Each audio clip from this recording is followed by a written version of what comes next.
Bonjour à toutes et à tous et bienvenue dans le podcast Un point c'est tout, une émission à l'origine dédiée aux violences conjugales que nous choisissons désormais d'élargir au sujet des violences en général.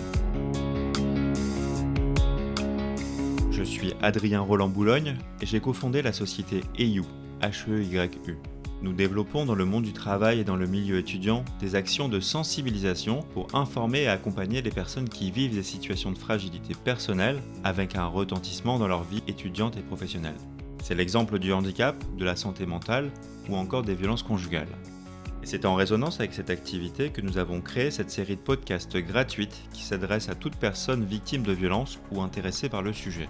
L'objectif de cette émission n'est en aucun cas de juger ou d'établir des responsabilités, mais bien de donner la parole à celles et ceux qui souhaitent partager leur vécu dans un but d'information, de sensibilisation ou de réflexion collective sur les violences.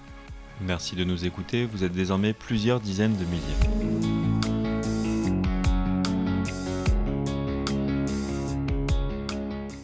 Bien écoutez, bonjour Manon et ravi de pouvoir échanger avec vous. Merci de témoigner aujourd'hui. Vous avez écrit un livre, une fiction qui s'appelle Les masques de l'amour. Il est paru aux éditions Le Lys Bleu en novembre 2025. Et dans cette fiction, vous vous inspirez de votre histoire, mais vous racontez surtout l'histoire d'un personnage, le personnage de Clara. Clara, c'est une jeune femme de 25 ans.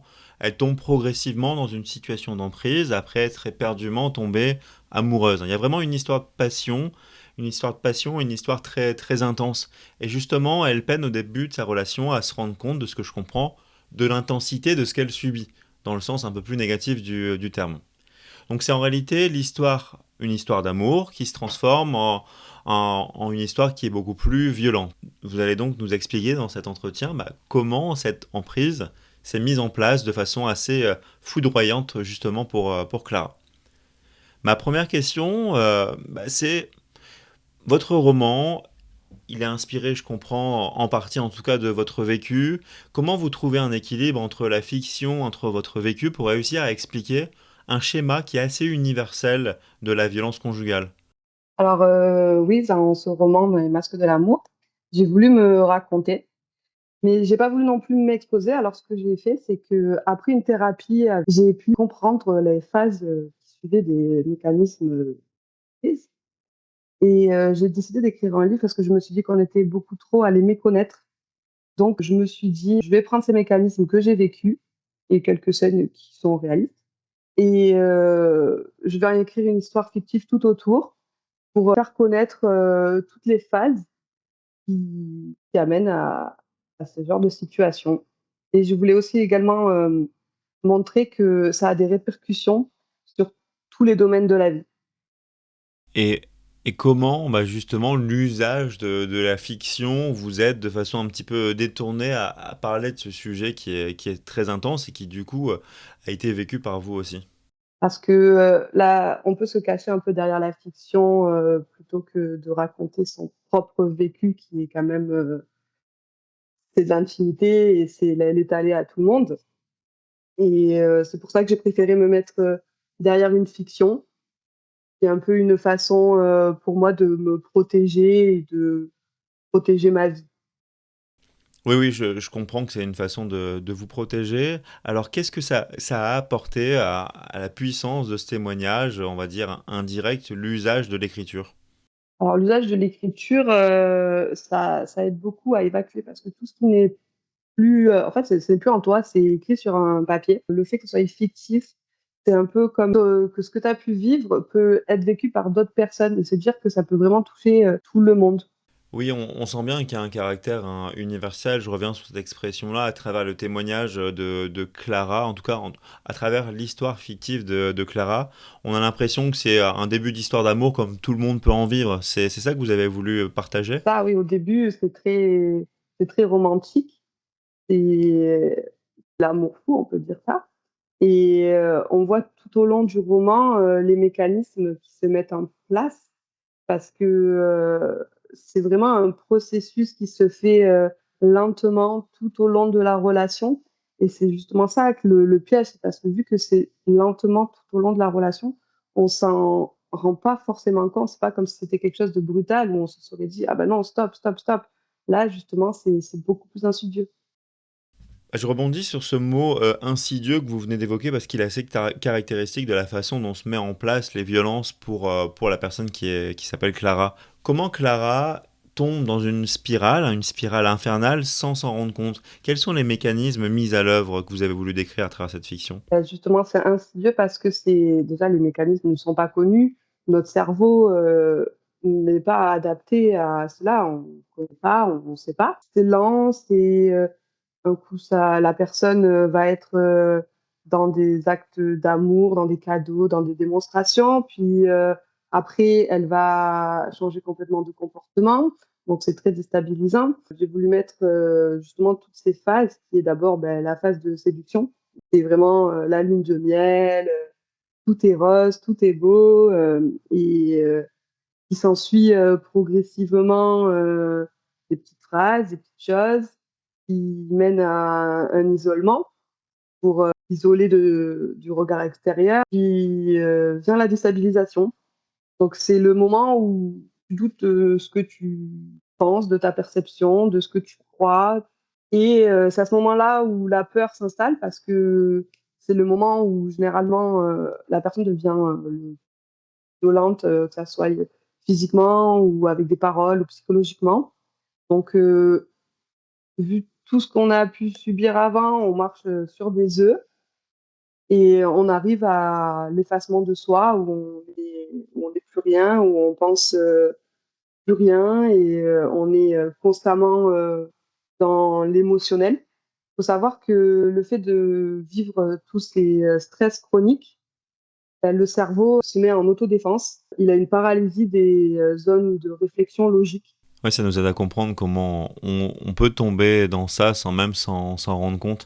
Est-ce que vous avez des exemples de scènes pour illustrer un peu ce que vous évoquez là?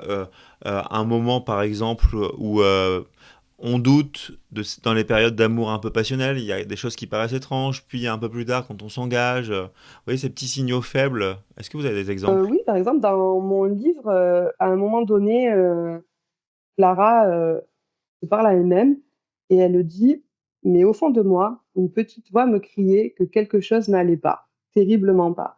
Parce qu'au fond de nous, on le sait que quelque chose ne va pas.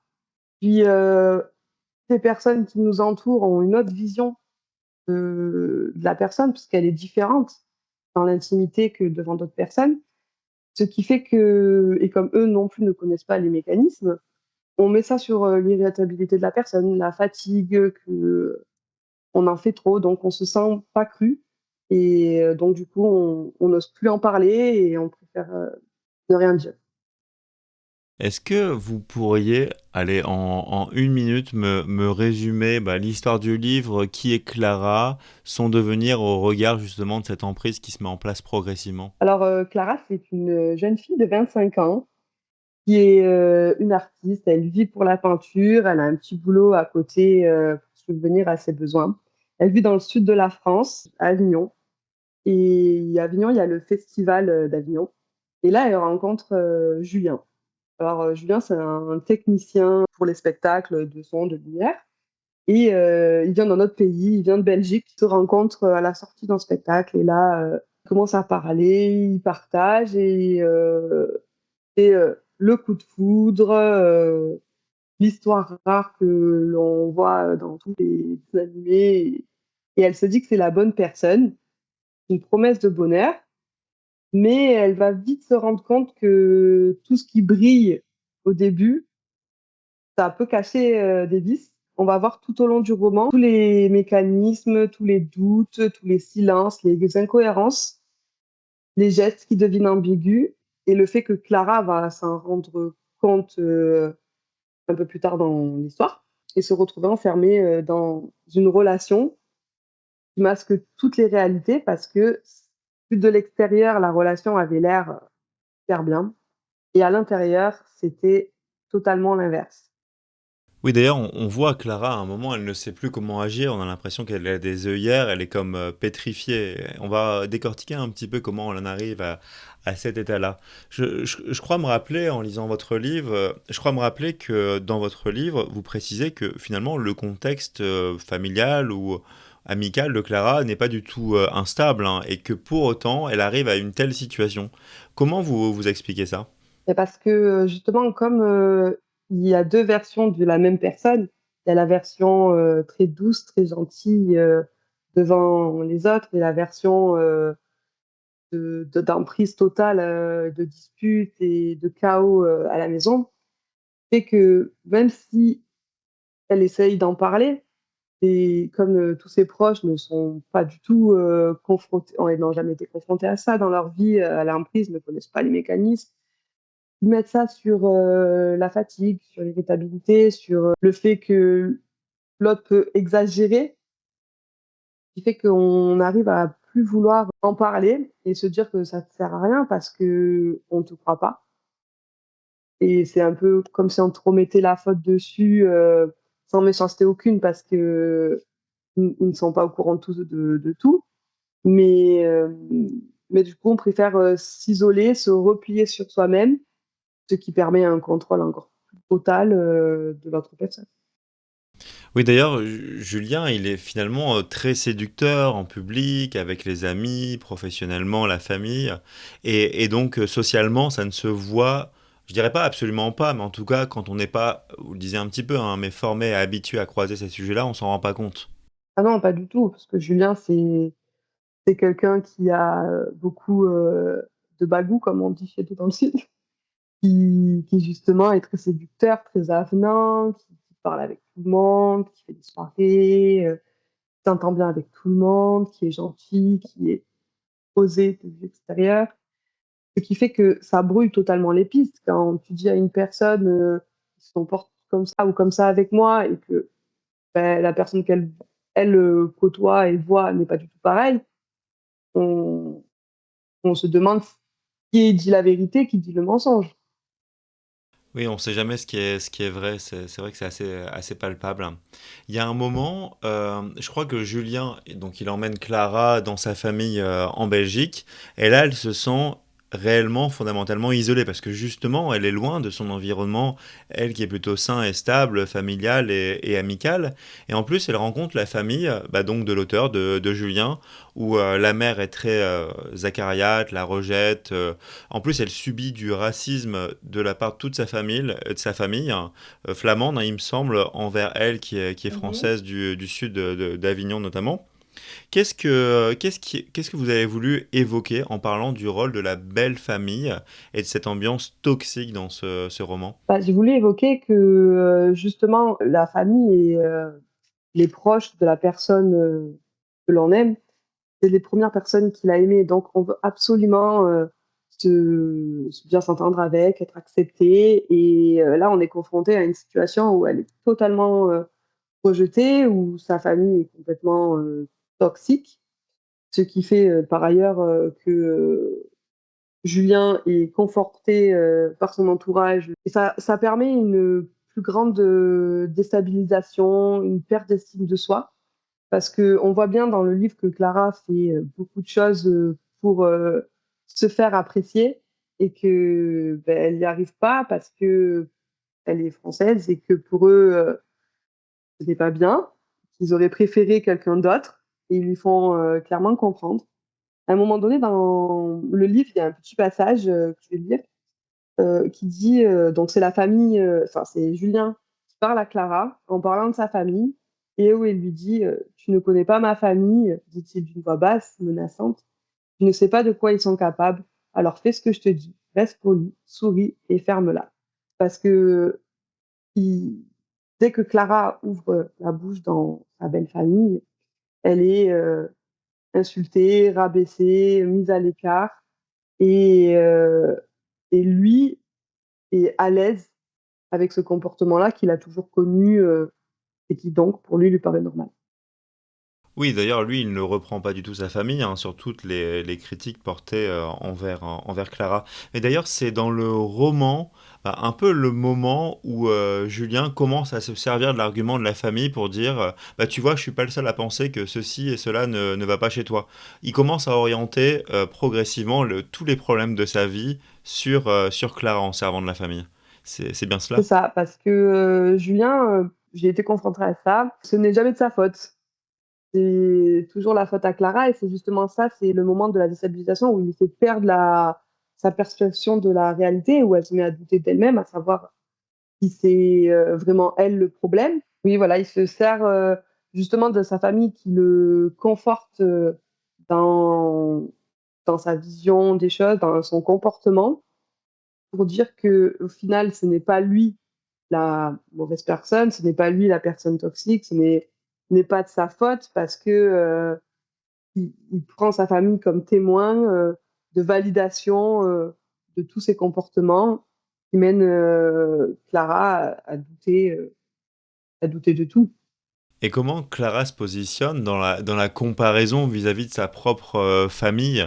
Je me souviens qu'il y a une relation qui est assez forte, par exemple, avec son frère, de laquelle elle est éloignée progressivement, par exemple.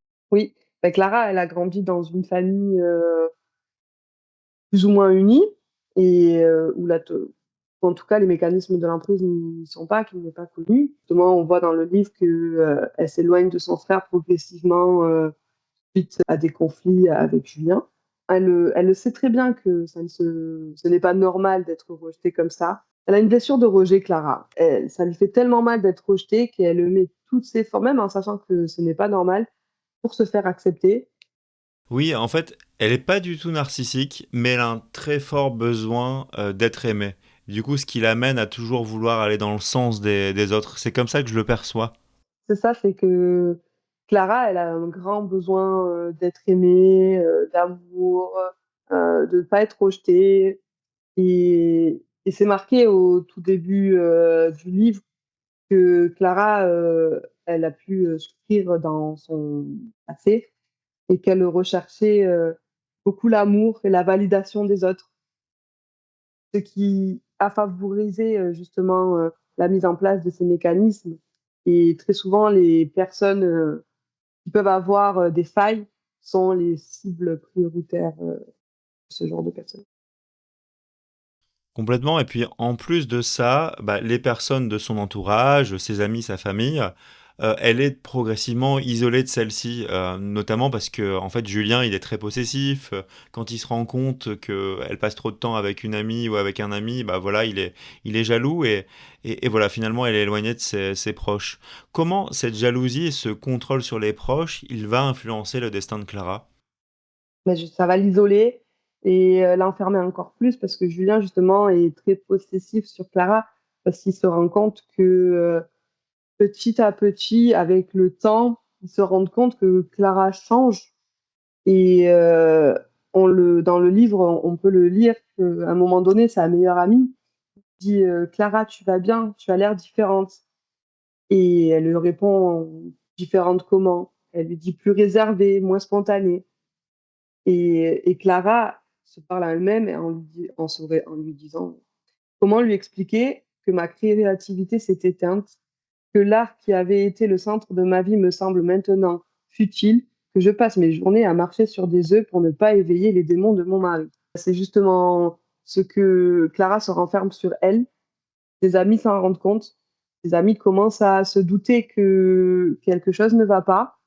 Et Julien s'en aperçoit et fait tout son possible pour l'éloigner de tous ses amis. Il lui fait croire, à un moment donné, il lui dit, tu as remarqué comment Thomas te regarde, il n'a jamais désiré que tu sois avec moi. Il lui insère des petites phrases comme ça pour la faire douter, vu qu'elle est déjà en train de douter de plein de choses. Et fait qu'elle n'a plus aucune notion de la réalité, qu'elle ne veut pas de conflit à la maison, qu'elle veut garder ses amis, mais en même temps, ça crée des conflits. Donc, elle essaye de les voir, mais tout en les éloignant de la situation. Oui, j'ai le sentiment qu'elle n'arrive pas à accepter que la situation est anormale. Justement, à sa meilleure amie que vous évoquiez tout à l'heure, je crois me souvenir qu'elle lui dit, mais c'est la vie de famille, c'est pour ça que je ne suis plus créative, que je ne pratique plus mon art. Voilà, c'est un peu les étapes normales de la vie. Elle se cache un petit peu derrière ça. Pourquoi finalement? Ma question Bah, sous-jacente, je pense c'est quelles sont ses difficultés à accepter la situation et comment elle pourrait dépasser ça? Déjà, Clara, elle est totalement sous l'emprise. Puis, C'est, quelqu'un qui a toujours, voulu se sentir aimé et avec Julien, même malgré tout ce qui va pas, elle se sent un peu aimée. Il y a des phases, on va dire, de lune de miel, il y a des ça varie entre, moments toxiques, cadeaux, sorties, et cetera. Ce qui fait qu'elle se sent par moments aimée et qu'elle a toujours voulu être aimée, avoir une relation qui fonctionne, tout que tout soit beau, en tout cas, elle aurait sauté de l'intérieur et de l'extérieur, mais là, elle se contente de l'extérieur. Et c'est justement, elle est dans la peur, dans la phase de la peur. Et lorsqu'on est dans la phase de la peur, il y a un peu comme un syndrome de Stockholm où la victime se rapproche de l'autre personne parce qu'elle se dit qu'il n'y a que lui qui puisse l'aimer, et puis son cerveau est habitué, commence à être habitué à ça, et pour elle, c'est de l'amour. Oui, c'est ça et puis en plus, Julien, il lui rabâche, hein, tout ça à longueur de journée, donc ça commence à devenir une réalité pour elle, une réalité, terrible. Oui, en fait, finalement, cette emprise, qui se met en place, elle en arrive à en fait, finalement, on se rend compte au bout d'un moment que Clara est complètement, dépossédée d'elle-même, qu'elle n'arrive plus à prendre de décisions, qu'elle s'en rende compte ou non, mais d'une manière ou d'une autre, c'est Julien qui chapeaute toute sa vie, du début à la fin. Comment, elle en est arrivée là? Bah, elle en est arrivée là parce que, elle a subi toutes les phases, du mécanisme, et là, elle est dans un effacement de soi complet, et c'est Julien, qui décide tout parce qu'elle s'est rendue compte qu'en laissant Julien tout décider pour elle, ça faisait moins de conflits, et elle en est arrivée à se dire: «Beh, OK, il dirige tout, mais au moins je subis pas de violence, je suis tranquille». Oui, c'est ça, c'est vrai. Je l'avais vraiment perçu comme ça. C'est une stratégie d'évitement pour apaiser les tensions, qui d'ailleurs sont de plus en plus fortes. Les violences physiques, elles arrivent, j'allais dire assez tardivement dans la relation. C'est toujours beaucoup trop rapide, hein, et ça ne devrait pas arriver. On est bien d'accord. Mais voilà, elle évite, elle repousse l'explosion jusqu'au bout. Et d'ailleurs, quand l'explosion n'est pas physique, elle est terrible par ailleurs. Exactement. Clara, veut absolument, protéger, sa relation, ou comme elle est complètement déconnectée de la réalité, elle se bat corps et âme, pour la garder, quitte à s'oublier, quitte à ne plus être, qui elle est, jusqu'au moment où là, elle ouvre enfin les yeux et elle dit: «Stop», et le moment de son mariage qui ne se passe pas du tout comme prévu. Alors c'est le coup de grâce justement ce mariage avec d'autres éléments qui se passent autour. Qu'est-ce que vous pouvez nous dire, de ce moment, qui catalyse, qui condense beaucoup de violence? Justement, c'est son mariage. Ça devrait être, on va dire l'apothéose de la relation, le plus beau jour de sa vie, et ça ne l'est pas du tout parce que se passe un événement, catastrophique, pour elle, un choc violent, qui est, qu'elle surprend sa meilleure amie et Julien ensemble, le jour, du mariage, ce qui lui fait extrêmement mal, mais qui d'un autre côté, ça lui a permis de vraiment mettre un point final et de se réveiller, de tout ça. Oui, du point de vue du lecteur, c'est assez terrible parce que ce moment, il semble logique quand on explique auparavant la mise en place d'une relation intime entre Julien et la meilleure amie Clara progressivement. Il y a pas mal, cette amie, elle commence à défendre l'auteur alors qu'avant elle était assez critique. Elle-même, elle avait vécu des violences conjugales, hein, de ce que je comprends. Mmh. C'est intéressant de voir comment finalement l'emprise, elle n'est pas uniquement orientée vers sa compagne et sa femme, Julien, mais finalement aussi sur l'entourage. Totalement, Julien est quelqu'un qui aime bien avoir, plein de personnes, sous son emprise, et avec, sa meilleure amie, donc Sarah. C'est une situation en amène une autre où ils viennent à se rapprocher, de plus en plus, et où elle, tombe complètement sous son emprise, mais Clara ne s'en aperçoit pas parce qu'elle a une confiance aveugle en son amie, et ça montre bien que, ça peut, toucher tout le monde. Les situations, qu'il fait, avec vous, il peut la reproduire avec d'autres personnes, qui tomberont aussi, alors que c'est des personnes qui ont également vécu cela auparavant et qui retombent dans ce schéma-là. Mais je crois qu'on comprend entre les lignes que Julien, dans toutes ses relations précédentes, a été dans ce schéma-là et que même il a toujours été violent. Oui, c'est ça, on comprend entre les lignes que Julien a grandi dans un environnement violent et toxique et que pour lui, c'est quelque chose de totalement normal et qu'il a reproduit ça dans toutes ses relations passées et qu'il le cachait avec sa façade de séducteur, de valeur, de personne très joviale au premier abord, qui cachait tous ses démons derrière cette façade-là. D'ailleurs, on voit que Julien, bah, finalement, à chaque moment où il décide d'aller plus loin, il a la possibilité de s'arrêter. Mais il y a quelque chose de très pervers chez lui où il veut toujours aller plus loin, il veut toujours posséder jusqu'au bout finalement Clara. Et Clara, elle a du mal, de ce que je comprends, à se sortir de cette emprise qui est totale et même totalitaire. Et justement, je voulais qu'on puisse aborder cette question-là, c'est bah, comment elle se sent, Clara, quand elle est réduite quasiment à un état d'objet? D'ailleurs, c'est juste après le mariage, hein, l'excès de tout ça. Enfin, Clara, c'est le moment où justement elle ouvre les yeux et où également tout son entourage ouvre les yeux. Donc elle est vraiment au plus mal, elle se sent trahie, c'est qui est logique, et par son ami et par son conjoint. Et elle a beaucoup de chance, Clara, parce que vu qu'elle est bien entourée, elle a son entourage qui va l'aider à se sortir de cette relation-là. Parce que je ne pense pas que Clara, sans l'aide de son entourage, aurait pu, heu, aurait pu s'en sortir. Et c'est justement au moment où son entourage ouvre les yeux et lui dit: «Eh ben, on te croit», c'est à ce moment-là que elle va commencer à mettre toutes les démarches en place pour partir. Oui, c'est quand elle a enfin, et on comprend que ça a été long, le courage bah, d'ouvrir les yeux, comme vous le disiez, et qu'elle en parle autour d'elle, que l'entourage commence à dire, bah oui, je me rendais compte de quelque chose, on se disait bien que ça n'allait pas.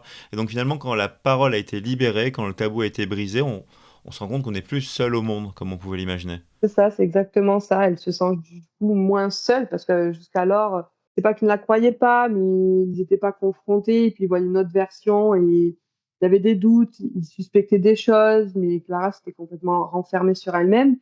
Et c'est à ce moment-là où la vérité a pu éclater, aux yeux de tous, qui et que tout le monde a dit: «On te croit», qu'elle a osé parler, que tout le monde a osé parler et qu'elle s'est sortie, de tout ça et où tout le monde a vraiment pris conscience aussi de tout ce qui s'est passé, sous couvert, de la gentillesse publique, de Julien.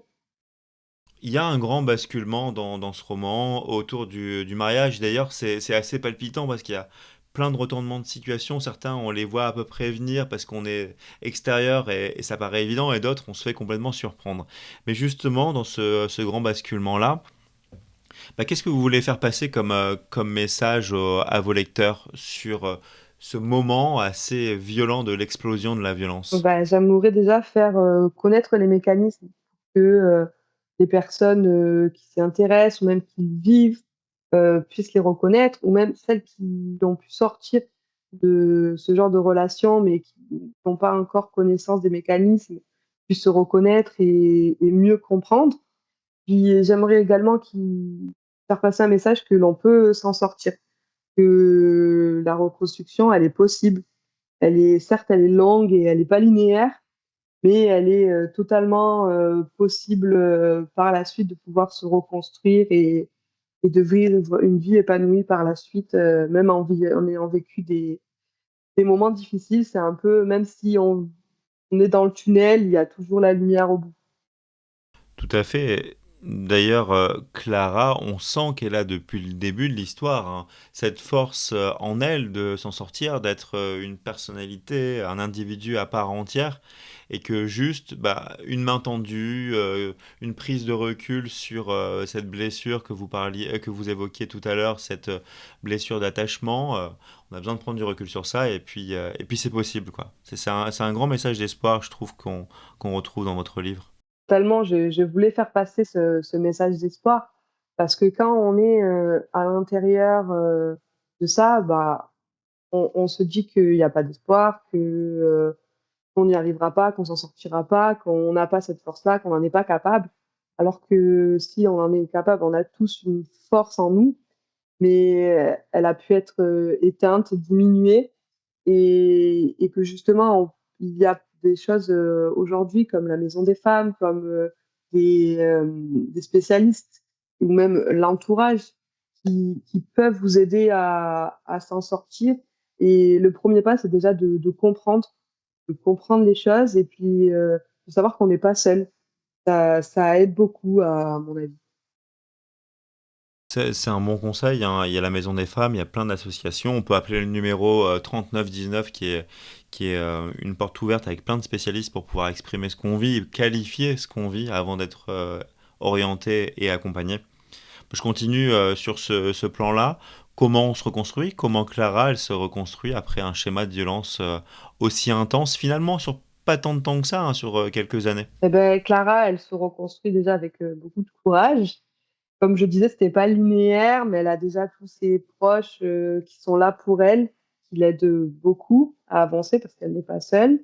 Puis après, avec l'aide de spécialistes, en s'accordant du temps, de la bienveillance, en se redécouvrant et en se réalisant, parce que Clara, faut pas oublier que c'est une artiste qui a toujours eu la peinture dans le sang et qu'elle s'était totalement oubliée sur ça suite à ce qu'elle vivait.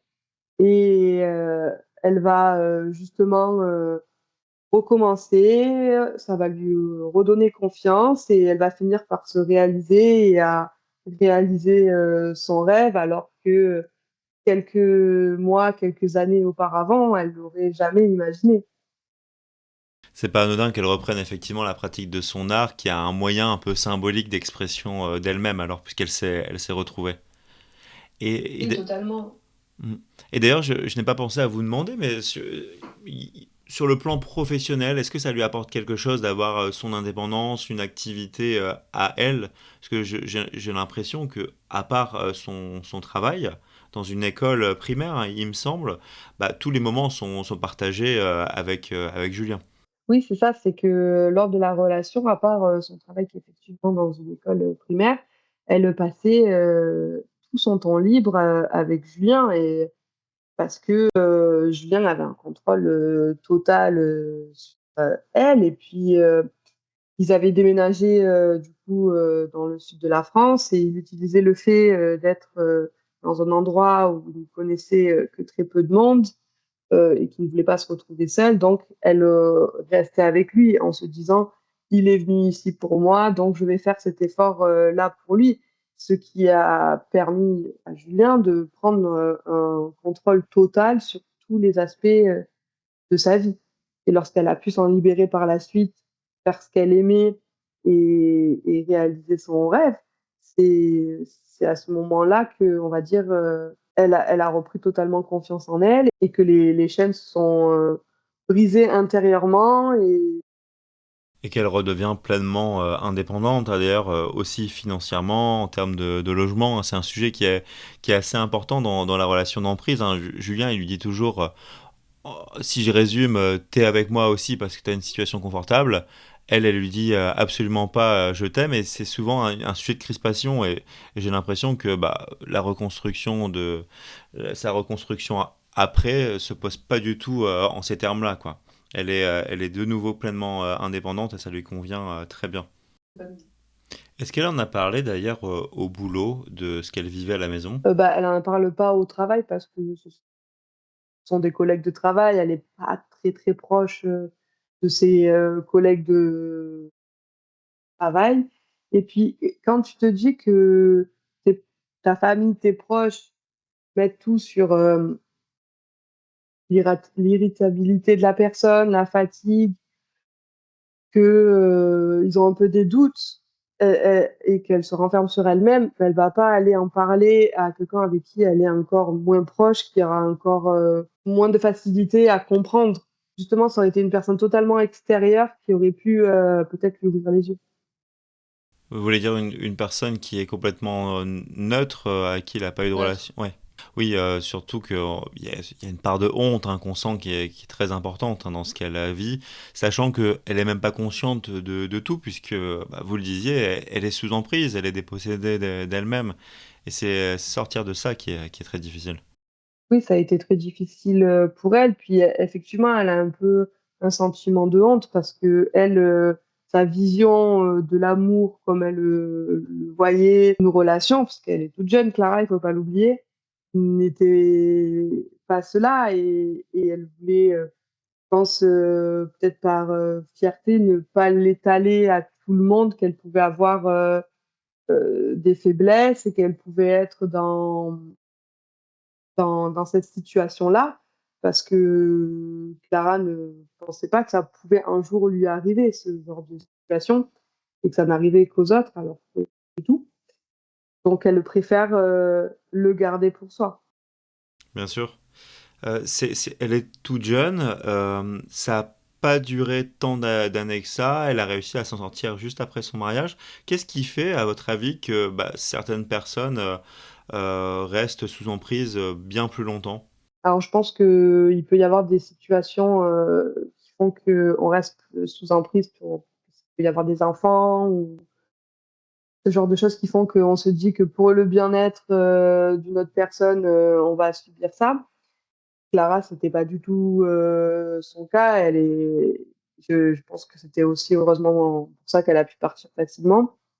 Et puis il y a des personnes qui se disent justement que c'est l'amour, c'est ça, que ça a été intégré, que son cerveau a complètement intégré les choses et la façon de vivre et qu'ils vivent comme ça pendant beaucoup de temps sans s'en rendre compte. Et puis, même Clara, je pense que s'il n'y avait pas eu le choc qu'elle a reçu en voyant sa meilleure amie et Julien ensemble, elle, elle aurait peut-être été plus longtemps dans ce flou et à se voiler la face.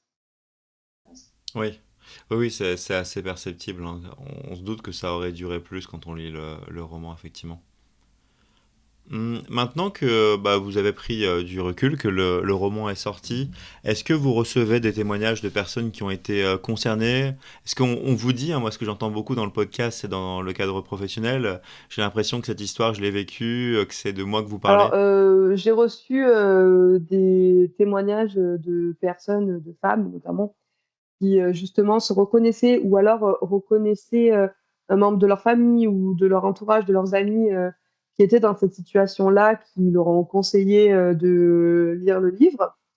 Puis j'ai aussi eu des personnes qui ne sont pas du tout concernées par cela, mais qui m'ont remercié de mettre tout ce mécanisme en avant et dans une histoire qui est réelle, qui est une histoire qu'on peut tous vivre et de justement pouvoir s'en rendre compte pour soi-même ou pour ses proches.